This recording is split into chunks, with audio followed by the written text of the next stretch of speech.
દાહોદના ઝાલોદ નગરમાં ગણેશજીનું પ્રથમ વિસર્જન વાલ્મીકી સમાજના સાંઈ મંદિરથી વાલ્મીકી સમાજ દ્વારા વાજતે ગાજતે ગણપતિ બાપ્પાના જયકાર સાથે શ્રીજીની પ્રતિમાનું ઝાલોદ નગરમાં આવેલા રામસાગર તળાવમાં કરવામાં આવ્યું હતું.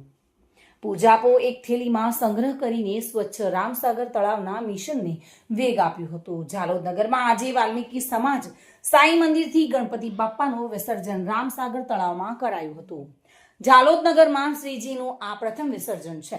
પ્રતિવર્ષે વાલ્મીકી સમાજ દ્વારા ગણેશજીનું 7મા દિવસે વિસર્જન કરવામાં આવતું હોય છે.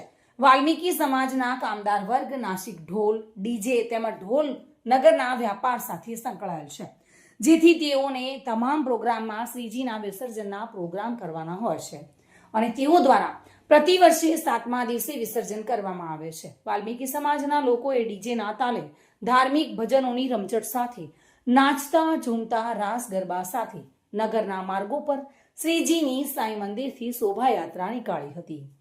નગરના રાજમાર્ગો ગણપતિ બાપ્પાના જયકારા સાથે ગુંજી ઉઠ્યા હતા. ત્યારે પોલીસ બંદોબસ્તી વચ્ચે કાયદો અને વ્યવસ્થાને ધ્યાનમાં રાખી નીકળેલા ગણપતિજીની શોભાયાત્રામાં મોટા પ્રમાણમાં વાલ્મીકી સમાજના લોકો જોડાયા હતા.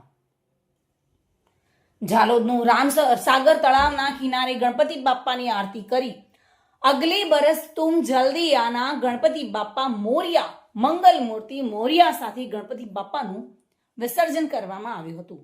જેમાં આજે વિસર્જનમાં અંદાજિત ગણપતિ બાપ્પાના રામસાગર તળાવમાં કરાયા. ત્યારે વાલ્મીકી સમાજ દ્વારા સ્વચ્છ રામસાગર તળાવના અભિયાનને સાકાર કરવા મૂર્તિના ફૂલહાર સહિત પૂજાપાને એક અલગ થેલીમાં ભરી અને જે પૂજાપાનો સામાન લીમડી ગાયત્રી મંદિર ખાતે મોકલવામાં આવનાર છે, જેથી આ ફૂલહારમાંથી અગરબત્તી જેવી પવિત્ર વસ્તુ બનાવી શકાય.